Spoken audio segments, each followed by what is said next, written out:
अभिनंदन और स्वागत। आप सब कैसे हैं? घर पे पढ़ाई कर रहे हैं ना?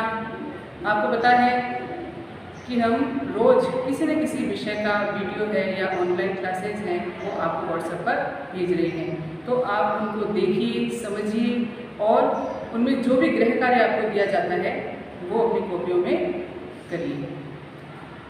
आज की क्लास में पढ़ाने से पहले मैं आपको बताऊंगी कि पिछली क्लास में मैंने आपको दिस और दैट का प्रयोग किस प्रकार करते हैं इसके बारे में बताया था। दिस और दैट के साधारण वाक्यों के अंतर्गत हमने देखा कि कोई भी वस्तु जो कि हमारे पास में हो या हमसे दूर हो और एक वचन में हो, उसके लिए हम इनका प्रयोग करते हैं। आज इस क्लास में हम दिस और दैट के बहुवचन के रूप में दीज और दोज का प्रयोग करेंगे। देखिए बच्चों, एक वस्तु होती है या एक वचन में होती है तो हम दिस या दैट लगा देते हैं, लेकिन हो सकता है कि वस्तुएं हैं या कर्ता है वो एक से ज़्यादा हों। तो जब एक से ज़्यादा होते हैं तो उस समय हमें दीज या दोज का प्रयोग करना पड़ेगा और उसी तरह से करना पड़ेगा कि वस्तुएं पास में हैं या दूर हैं, उसके हिसाब से हमें इसमें देखना पड़ेगा। तो आइए मैंने कुछ नियम शाम पर के लिखे हैं वो हम देखते हैं। पहला है दीज व दोज का प्रयोग किसी नाउन के प्लूरल यानी बहुवचन होने पर किया जाता है। यानी दीज और दोज का प्रयोग हम कब करेंगे? जब हमारा संज्ञापद या हमारा जो नाउन है वो प्लूरल यानी बहुवचन में होगा, संख्या में एक से ज़्यादा होगा, तब इनका यूज किया जाएगा। दूसरा हमारा नियम है, इसमें वर्ब यानी क्रिया में आर का यूज किया जाता है। और जब हम दीज या दोज का प्रयोग करेंगे तब हमारी जो क्रिया है या हमारा जो वर्ब है उसमें हम इज के स्थान पर आर का प्रयोग करेंगे। यानी वस्तुएं एक से ज़्यादा है तो दीज और दोज आएगा और दीज और दोज के साथ में आर आएगा। आर का अर्थ है हैं, यानी ये बहुवचन को प्रदर्शित करता है। तीसरा हमारा नियम है, पास व दूर की एक से अधिक वस्तुएं या संज्ञा या कर्ता के लिए इनका प्रयोग अलग अलग करेंगे। यानी कोई भी वस्तु हमारे पास में है या हमसे दूर है या कोई संज्ञा पद है या कर्ता जिसके बारे में हम बात कर रहे हैं वो हमसे दूर है या पास में है, तो इसके लिए इनका अलग अलग प्रयोग किया जाएगा। अगर कोई वस्तु हमारे पास में है तो उसके लिए हम दीज का, और हमसे दूर है तो उसके लिए हम दोज का प्रयोग करेंगे। विस्तार से इनके बारे में आइए मैं आपको नीचे बताती हूँ। पहला है दीज, THESE। दीज का अर्थ क्या होगा? ये। यह शब्द दिस का बहुवचन है। THIS दिस, दिस यानी यह। एक वस्तु के लिए तो हम दिस का प्रयोग करते हैं, लेकिन एक से अधिक वस्तुएं अगर होती हैं तो उस समय हम दीज का प्रयोग करेंगे, क्योंकि दीज है वो दिस का बहुवचन है। दूसरा है, जब कोई नाउन या संज्ञापद कर्ता वस्तु बहुवचन में हो और पास में हो तब हम दीज का प्रयोग करेंगे। और दीज का यूज हम कब करेंगे? जब वस्तुओं की संख्या एक से ज़्यादा हो, यानी बहुवचन में हो और वो हमारे पास में हो, तब हम दीज का प्रयोग करेंगे। इसमें कोई व्यक्ति का नाम हो सकता है, व्यक्ति हो सकते हैं या कर्ता जिसके विषय में हम बात कर रहे हैं, या फिर कोई भी वस्तु जैसे फ्रूट्स हो सकते हैं, कोई सब्जियां हो सकती हैं या जानवर या पक्षी हो सकते हैं। तो उनकी संख्या अगर एक से अधिक है और वो पास में है तब दीज का यूज होगा। आगे देखिए दोज। दोज की स्पेलिंग क्या है? THOSE। दोज। दोज का अर्थ है वे या वो।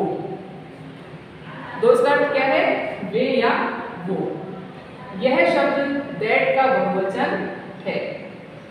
जिस प्रकार हमने पिछले वीडियो में देखा था कि अगर कोई वस्तु हमसे दूर है और संख्या में एक है तब हम दैट का प्रयोग करेंगे।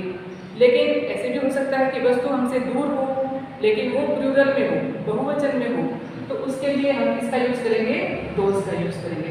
यानी दोज जो है वो दैट का बहुवचन है। हमारा तीसरा नियम है, जब कोई नाउन यानी संज्ञापद कर्ता वस्तु प्लूरल अर्थात बहुवचन में हो और हमसे दूर हो तब हम दोष का प्रयोग करेंगे। दोष का प्रयोग हम किस स्थिति में करेंगे? जब कोई भी व्यक्ति है, वस्तु है या नाउन है वो हमसे दूर होते हैं और वो प्लूरल में होते हैं, यानी उनकी संख्या एक से ज़्यादा होती है, तब हम दोष का प्रयोग करते हैं। अब आइए कुछ उदाहरणों के द्वारा हम दीज और दोष को एक बार पुनः देखते हैं। अब देखिए बच्चों, ये चौक हैं, इनकी संख्या है एक से ज़्यादा, तो हमारा वाक्य बनेगा ये चौक हैं, यानी दीज आर चौक्स, ये चौक हैं। ऐसे ही देखिए एक वाक्य हम और बना सकते हैं, दीज आर पेन्स। आप देख सकते हैं पेन की संख्या है वो ज़्यादा है और ये हमारे पास में भी हैं, तो हमारा नियम क्या था कि कोई वस्तु जो कि हमारे पास में हो, संख्या में एक से ज़्यादा हो यानी बहुवचन में हो, तब हम दीज का प्रयोग करेंगे। तो दीज आर पेन्स, ये कलम हैं। ऐसे ही उधर देखिए, those are fruits.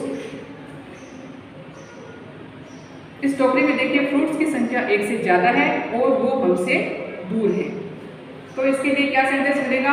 Those are fruits, वे फल हैं। ऐसे ही इस टेबल पे बहुत सारी बुक्स रखी हैं, तो हम इनके लिए क्या सेंटेंस बनाएंगे? दोज आर बुक्स, वे किताबें हैं। दोज आर बॉटल्स, वे बोतलें हैं। और ये देखिए ये कुछ किताबें हैं, संख्या में ज़्यादा हैं और मेरे पास में हैं, तो इसके लिए हम दीज का यूज़ करेंगे और हमारा वाक्य क्या बनेगा? दीज आर बुक्स, ये किताबें हैं। तो बच्चों आपको समझ में आया? अब हम इन्हें कुछ एग्जाम्पल्स के द्वारा और अधिक अच्छे ढंग से समझेंगे। आइए कुछ उदाहरणों के द्वारा हम इनको समझते हैं। हमारा पहला उदाहरण है, इसमें आप देखिए हमें बहुत सारी गेंद दे रखी हैं और इनकी दूरी के हिसाब से हम देखें तो इनकी दूरी ज़्यादा नहीं है, यानी ये पास में ही है। और हमारा नियम क्या था कि कोई भी वस्तु जो कि संख्या में एक से ज़्यादा हो और हमारे पास में हो तो उनके लिए हम दीज का उपयोग करते हैं।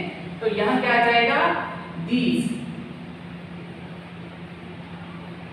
अब हमारा वाक्य क्या बन गया? दीज आर बॉल्स, ये गेंद हैं। हमारा दूसरा वाक्य है, इसमें हमें पक्षी दे रखे हैं और पक्षियों की संख्या भी ज़्यादा है और इनकी दूरी हम देखें तो दूरी भी इनकी ज़्यादा है। तो कोई भी पक्षी या पशु हमसे दूर हों और उनकी संख्या ज़्यादा हो, यानी वे बहुवचन में हो, उनकी संख्या ज़्यादा हो, तो हम दोष का प्रयोग करेंगे। तो यहाँ आ जाएगा दोष। अब हमारा सेंटेंस क्या बना? दोज आर बर्ड्स, वे पक्षी हैं। अगला हमारा सेंटेंस है आर कप्स। अब देखिए कप हैं वो संख्या में ज़्यादा है, यानी उनकी संख्या 3 है और दूरी के हिसाब से हम देखें तो वे हमारे नज़दीक ही हैं, यानी हमारे पास में ही हैं। तो कोई भी वस्तु प्लूरल में हो और हमारे पास में हो तो उसके लिए हम किसका यूज करेंगे? दीज का। और हमारा वाक्य क्या बन गया? दीज आर कप्स, ये प्याले हैं। हमारे चौथे सेंटेंस में हमें ऑरेंज दे रखे हैं, इनकी संख्या है 3, यानी ये बहुवचन में है और इनकी दूरी हम देखें तो इनकी दूरी भी अधिक है। तो कोई भी वस्तु हमसे दूर हो और प्लूरल में हो, बहुवचन में हो, तो उसके लिए क्या आएगा? दोष।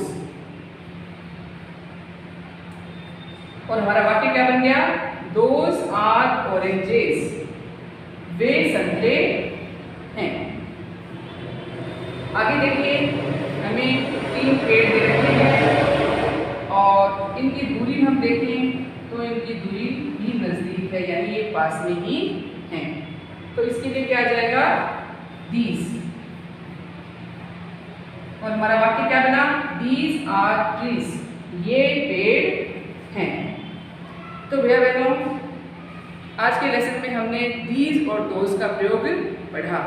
दीज और दोज जो हैं वो दिस और दैट के बहुवचन हैं, यानी एक वस्तु है तब तो हम दिस और दैट का यूज़ करते हैं, लेकिन एक से ज़्यादा वस्तुएं हैं, बहुवचन में हैं, तो उसके लिए हम दीज और दोज का प्रयोग करते हैं। मैंने इसको कई नियमों के द्वारा, एग्जाम्पल्स के द्वारा आपको समझाया और मैं आशा करती हूँ आपको समझ में आया होगा। आज का हमारा गृह कार्य है, इसमें आप 5 सेंटेंस तो दीज के ऊपर बनाएंगे और 5 सेंटेंस दोज से संबंधित बनाकर अपने व्हाट्सएप पर भेजेंगे। धन्यवाद।